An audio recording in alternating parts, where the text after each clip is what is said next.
नमस्कार मित्रों, आज के व्याख्यान गांधी नारी चिंतन और प्रेमचंद की कहानियों में आपका स्वागत वंदन।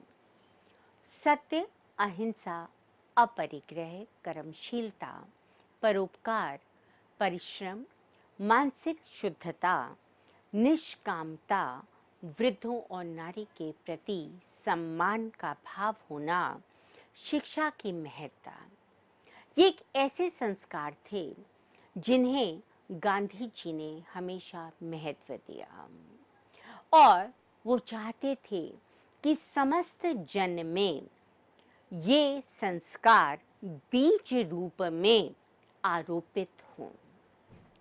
राजनीति में गांधी जी का पदार्पण 1916 में हो चुका था और तदयुगीन जनमानस तीव्रता से उनकी ओर उन्मुख भी हो रहा था। युग चेता साहित्यकार गांधी जी के प्रभाव से अछूते नहीं थे। बेतिया, चंपारण, अहमदाबाद, इन सभी में घटित घटनाओं और गांधी जी द्वारा किए गए समाधानों ने गांधी जी की विचारधारा पर प्रेमचंद के विश्वास और आस्था को और अधिक सुदृढ़ कर दिया।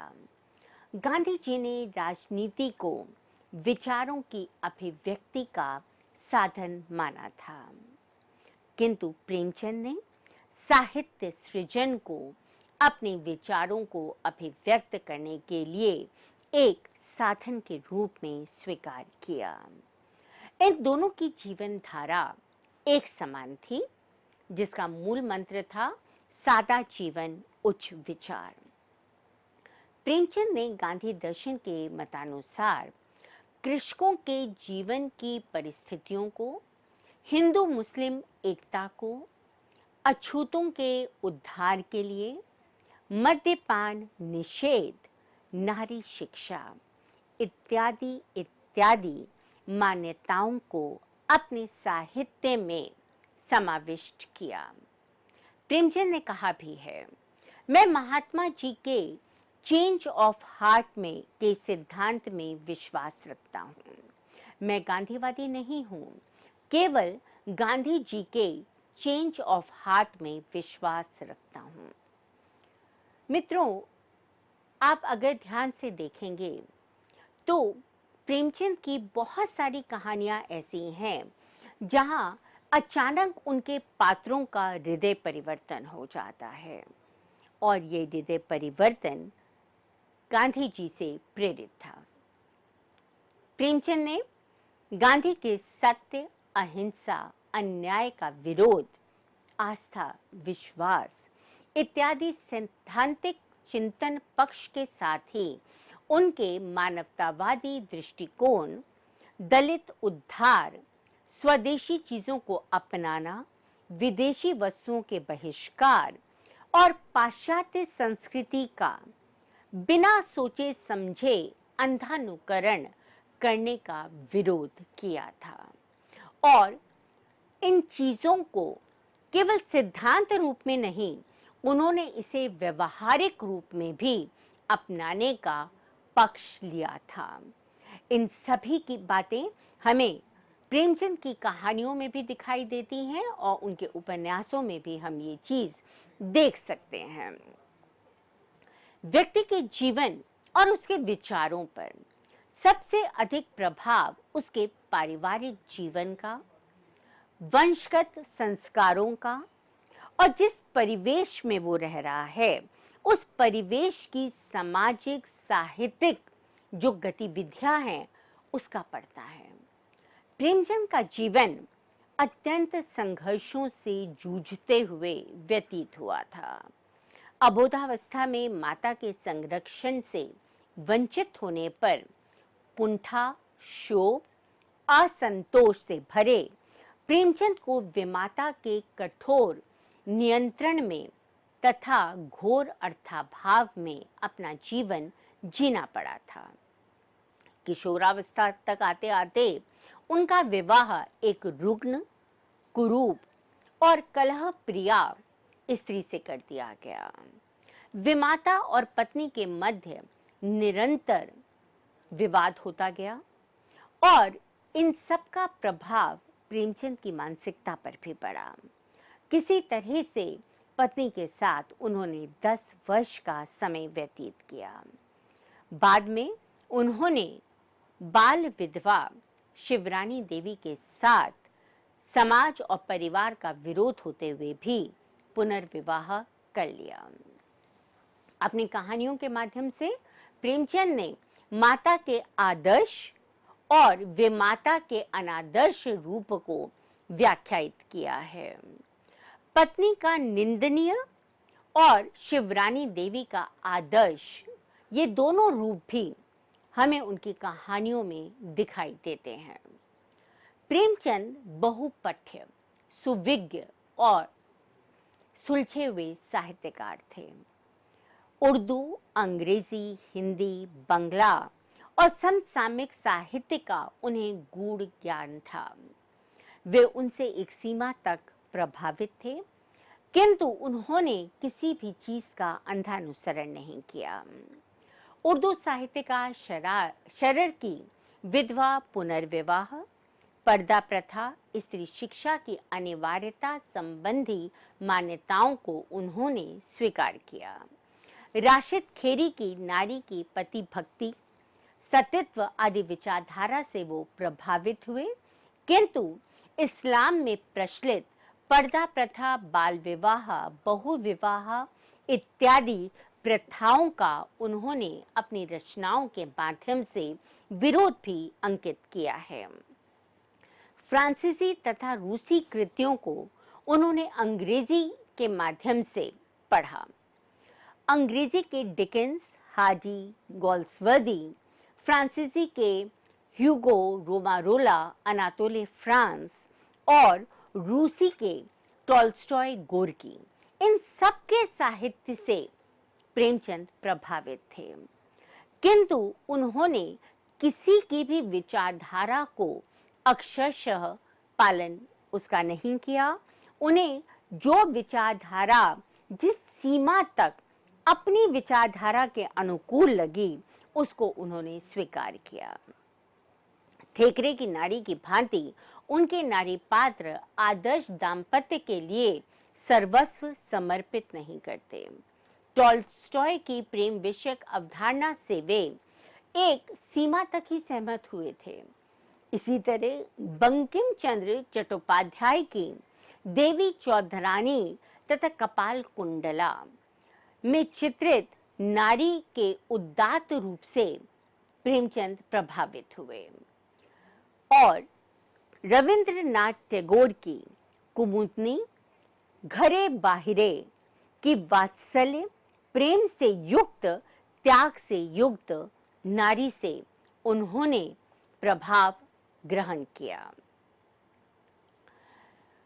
इतना होने पर भी बंकिम चंद्र की नारी को जिस तरह से वो उसे मूक पशुवत यंत्रणा सहते दिखाते हैं, प्रेमचंद उसका विरोध करते हैं। और जहां कहीं उन्हें लगता है कि उनकी कहानी में नारी थोड़ी भी दुर्बल हो रही है, वे उसकी सहायता करने के लिए वहां पहुंच जाते हैं। तत्काल वो दूसरे पात्र का हृदय परिवर्तन कर देते हैं।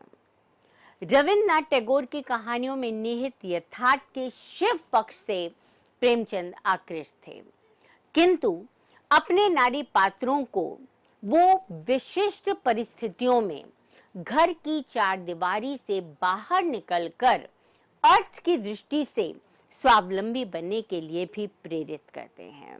यद्यपि प्रेमचंद ये भी मानते हैं कि नारी का प्रथम क्षेत्र उसका घर परिवार है और विशेष परिस्थितियों में यदि धनाभाव है, पति अस्वस्थ है या परिवार का पालन पोषण करने के लिए नारी को बाहर निकलकर काम करना आवश्यक हो जाता है, तो उसे ऐसा करना चाहिए। विधवाओं की स्थिति का विश्लेषण करके ही प्रेमचंद चुप नहीं रह जाते। वे उनके लिए संरक्षण की बात करते हैं, ऐसे ग्रहों की स्थापना करने की बात करते हैं जहां पर उन्हें सुरक्षा मिल सके।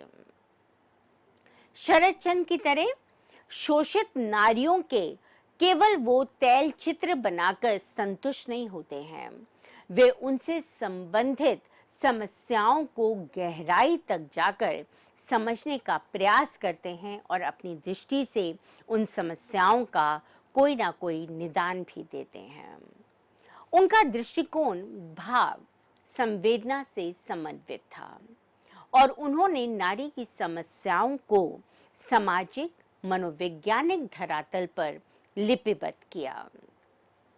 प्रेमचंद का नारी विषयक चिंतना पर सामाजिक समाज सुधार आंदोलनों का भी प्रभाव पड़ा।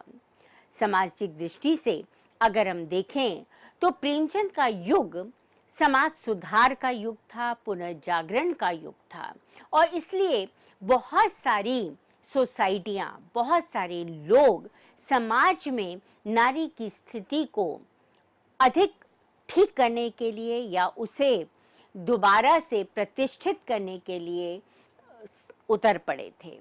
समाज में व्याप्त कुरीतियों का उन्मूलन करने के लिए, समस्त समाज में स्वस्थ परंपराओं की स्थापना करने के लिए प्रेमचंद कटिबद्ध थे। स्त्रियों की शोचनीय अवस्था से प्रभावित कई समाज सुधारक उनके समस्याओं के निवारणार्थ सक्रिय हुए थे।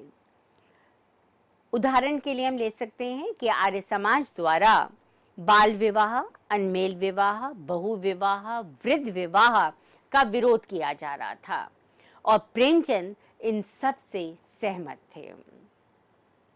राजा राम मोहन राय ने 1829 में बाल विवाह, अनमेल विवाह, बहु विवाह का विरोध किया तथा सती प्रथा को रोकने के लिए उन्होंने कानून पारित किया।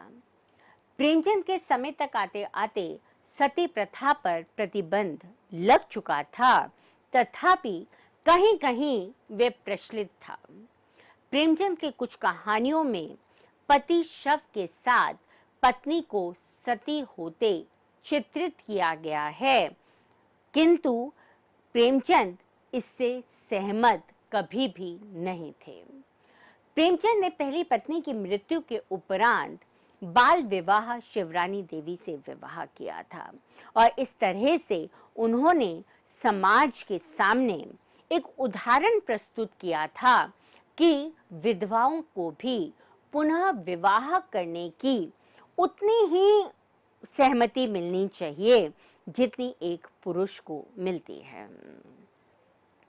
अंतरजातीय विवाह अधिनियम, बाल विवाह निरोधक कानून इत्यादि दयानंद सरस्वती ने पारित कराए थे और स्त्रियों को गृह कार्यों, संगीत इत्यादि की शिक्षा दिए जाने पर भी बल दिया था। ये इसलिए हुआ था जिससे उन्हें किसी ना किसी रूप में इस लायक बनाया जा सके कि वो विपरीत परिस्थितियों में घर से बाहर निकालकर अपने लिए भोजन की व्यवस्था कर सकें।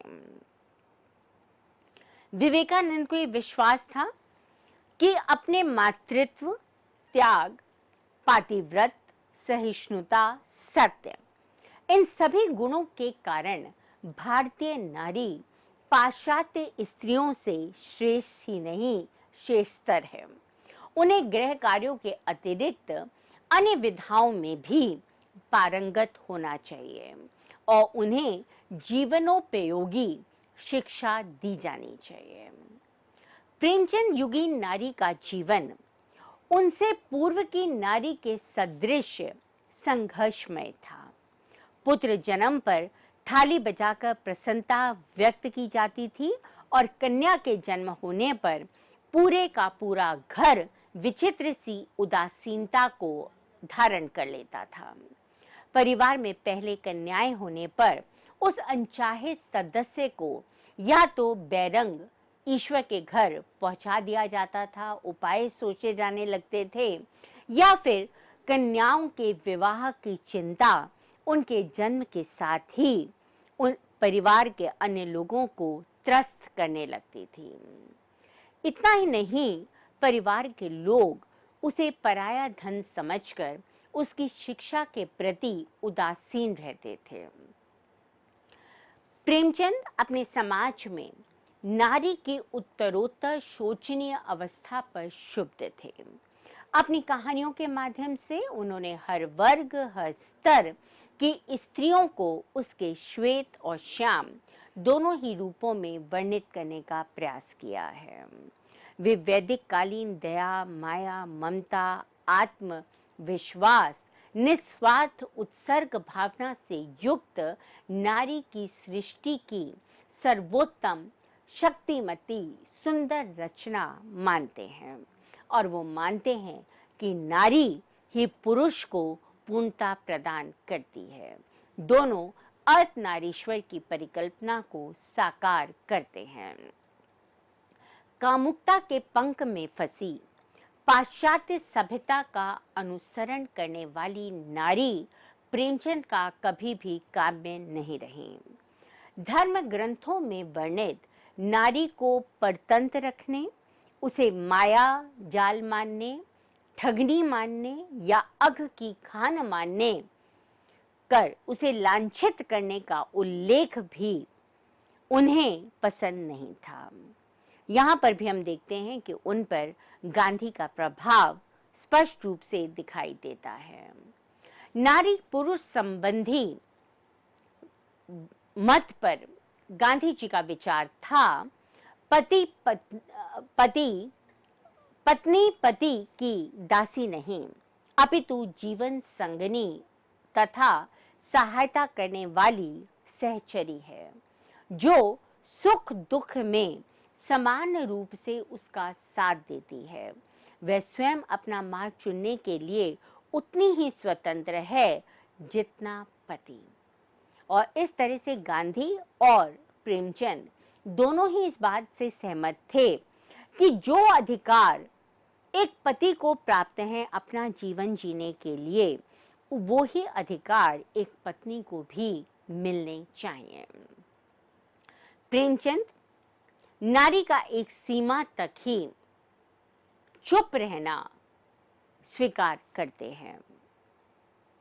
उनका ये मानना है कि एक शक्तिमती नारी पुरुष को उसकी बर्बरता, उसकी पाशविकता से मुक्त करके सत मार्ग पर आरूढ़ करती है।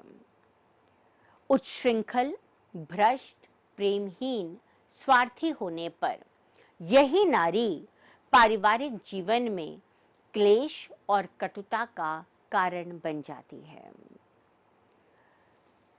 प्रेमचंद पुरुष में अगर नारी के गुण आ जाते हैं तो उसको देवता सदृश मानते हैं, और अगर नारी में पुरुष के गुण होते हैं, उसके पौरुष, उसकी बर्बरता, उसकी कठोरता, अगर ये चीजें नारी में आ जाती हैं तो उसका ममत्व, संवेदनशील होना, सेवा भाव से युक्त होना ये कम होने लगता है और तब उसे बिगड़ते या उल्टा होते या क्लेशमय होते देर नहीं लगती।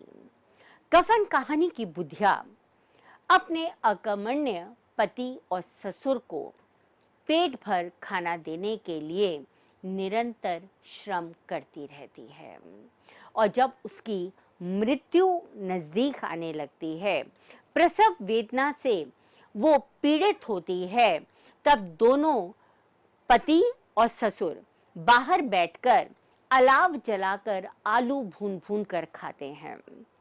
विडंबना देखिए कि दोनों में से कोई पास जाकर उसका हालचाल नहीं लेता, क्योंकि उन्हें ये शक होता है कि हमारे चले जाने पर दूसरा व्यक्ति कहीं एक आलू ज्यादा ना खा ले। उसकी मृत्यु के उपरांत कफन के लिए जो पैसे इकट्ठे किए जाते हैं उस पर भी वो अपना हक जमा लेते हैं, शराब लेकर आते हैं, कबाब लेकर आते हैं, जश्न मनाते हैं। पूस की रात की मुन्नी नील गायों द्वारा अपने खेत नष्ट होने पर पति के प्रति संवेदना से भर जाती है कि पूस की रात में मेरा पति बिना कंबल के इन खेतों की रक्षा करने में अपना सारा समय बिता देता है, पर खेत की रक्षा नहीं कर पाता। और अंत में मुन्नी अपने पति को खेती बाड़ी छोड़कर काम करने के लिए प्रेरित करती है। निर्वासन कहानी की मर्यादा, भूत कहानी की विधेश्वरी, सुहाग कश्यप कहानी की सुभद्रा सुदृढ़ परिवार, आदर्श समाज, देश और राष्ट्र की परिकल्पना को साकार करने वाली नारियां हैं।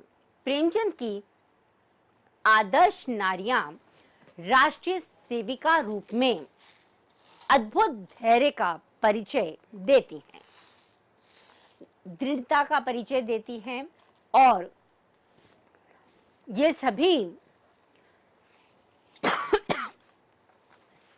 सहनशीलता से युक्त हैं।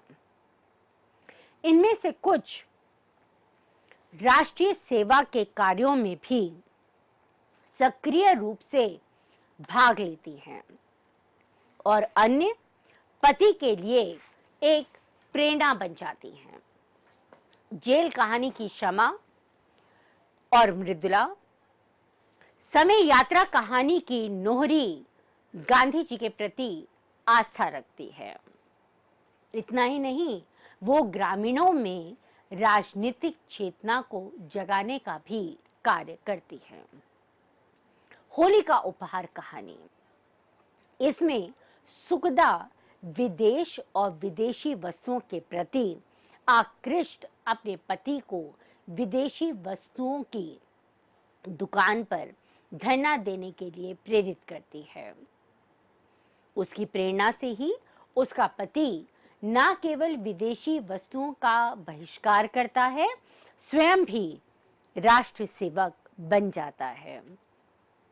तावान कहानी की अंबा, जुलूस कहानी की मिठन बाई अपने पति बीरबल को अहिंसक बनाती हैं। पत्नी से पति, इस कहानी में गोदावरी स्वार्थी पति को राष्ट्र सेवक बनने के लिए प्रेरित करती है। रानी सारंधा कहानी की सारंधा, कुत्सा कहानी की पद्मा, ये दोनों ही अपने अपने पतियों को देश सेवा के लिए सक्रिय बनाती हैं। वैचारिकता से युक्त स्वामिनी की रामप्यारी, चमत्कार कहानी की रमा देवी और ईश्वरीय न्याय की भानुमत प्रिया, ये सब अपने परिवार की सुख और समृद्धि के लिए अपने घरों में कुशल गृह प्रशासनिकाओं के रूप में हमारे सामने आती हैं। हम देख रहे हैं कि प्रेमचंद ने अपनी कहानियों में विभिन्न स्तर और विभिन्न मानसिकता वाली स्त्रियों की रचना की है। वो प्रेरणामयी हैं, वो सक्रिय हैं, वो अपने परिवार की सुख समृद्धि को लाने में सहायक हैं। इतना ही नहीं, राजकीय प्रशासिकाओं में हम जुगनू कहानी की चंद्रकुमारी, लैला कहानी की लैला, इन दोनों को उदाहरण स्वरूप ले सकते हैं। लांछन कहानी की मिस खुर्शीद और मिसेस टंडन, ये दोनों शिक्षिकाएं हैं और इस बात से चिंतित हैं कि शिक्षा का जो निरंतर गिरता हुआ स्तर है, उसे किस प्रकार से हम विकसित कर सकते हैं। प्रेमचंद शिक्षा के पक्षधर थे। उनका मानना था कि पुरुष के लिए शिक्षा जितनी अनिवार्य है, एक स्त्री के लिए भी शिक्षित होना उतना ही जरूरी है, क्योंकि एक नारी शिक्षित होगी तो वो दो परिवार के लोगों को शिक्षित करेगी। प्रेमचंद की उक्ति है, मेरी नारी का आदर्श है एक ही स्थान पर त्याग, सेवा और पवित्रता का केंद्रित होना, त्याग बिना फल की आशा के हो, सेवा सदैव बिना असंतोष प्रकट किए हो और पवित्रता सीजर की पत्नी की भांति ऐसी हो जिसके लिए पछताना ना पड़े। प्रेमचंद ने नारी का एक आदर्श रूप कैसा होना चाहिए, इस बात को अपनी कहानियों के माध्यम से बताया है। उसमें पवित्रता होनी चाहिए, सेवा भावना होनी चाहिए, त्याग होना चाहिए। पर ये त्याग किसी भी प्रकार की इच्छा को जन्म देने वाला नहीं होना चाहिए। आप इसलिए किसी का त्याग ना करें कि बदले में आपको उससे कुछ चाहिए। रानी सारंधा कहानी में रानी सारंधा त्याग की प्रतिमूर्ति के रूप में हमारे सामने आती हैं। बड़े घर की बेटी, इस कहानी में उन्होंने आनंदी के माध्यम से इस बात को रेखांकित किया है कि संस्कार हमारे जीवन में कितने महत्वपूर्ण होते हैं। आनंदी एक संपन्न, समृद्ध, बड़े घर की बेटी है। जब उसका दबंग देवर उसके साथ अभद्रतापूर्ण आचरण करता है तो वो क्रोध में जलने लगती है, अपने पति को प्रेरित करती है कि वो देवर के साथ कोई रिश्ता ना रखे। पर जब वो देखती है कि बात आगे बढ़ रही है और देवर ने आकर उससे क्षमा याचना भी कर ली है, तो वो अपने संस्कारों को दिखाते हुए वो पूरी शांति के साथ परिवार को एकजुट बना लेती है। मर्यादा कहानी की प्रभा में हमें पवित्रता दिखाई देती है। उसका विवाह अपने प्रेमी के साथ नहीं होता, जहां होता है वो वहां पर पूरी तरह से अपने प्रेम को अपने पति के साथ साझा करती है। और जब बाद में उसका प्रेमी आकर उसको कहता है कि तुम मेरे साथ चलो, तो वो मर्यादा का आचरण करती है। पाप का अग्निकुंड कहानी में राजनंदिनी किस प्रकार से हमारे अंदर सेवा का भाव होना चाहिए, इसका एक आदर्श प्रस्तुत करती है। और वहीं पर सौत कहानी की गोदावरी पति के प्रति इतना निष्ठावान है कि वो संतान ना होने पर पति का स्वयं दूसरा विवाह करा देती है।